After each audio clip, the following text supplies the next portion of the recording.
So here's the deal with XRP. It's going to increase velocity of money when they implement it.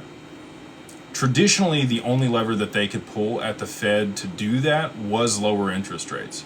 And it's a downstream effect, right? So they lower interest rates, they make money cheaper to borrow, more people borrow money, more money flows around the economy. When XRP is implemented for instant settlement, the velocity of money picks up without them having to do that. And so I think that a healthy economy in the US would be somewhere around 4 to 6% interest rates. I would love it if the Fed or the Treasury, whoever ends up taking over control of this stuff, leaves rates about where they're at. I think, making 4 or 5% on a savings account, people are okay with leaving their money in a bank, which provides stability for their ability to lend more money out and make good decisions with that capital because they have to generate a return for those people. It's economically sustainable for them to have rates here.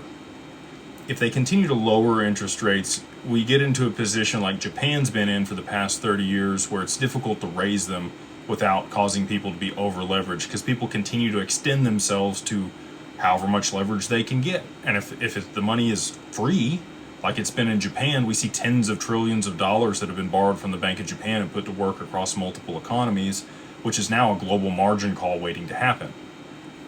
I don't think the US wants to do that. So my speculation is that when they move to distributed ledger technology and we do have instant settlement, they might actually slightly increase rates from here in order to offset some of the velocity of money, because there's two components to inflation in an economy. One is M2 money supply, or how much money there is in an economy, and the second piece of that is the velocity of money, so how fast money moves through an economy.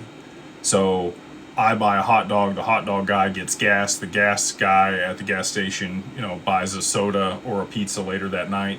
That dollar changed hands 3 times that day.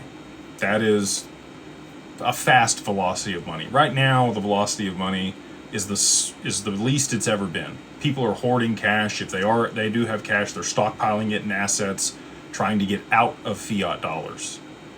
Well, like we just talked about, right? Like, I'm not keeping a ton of money in the bank because the return isn't enough to offset inflation.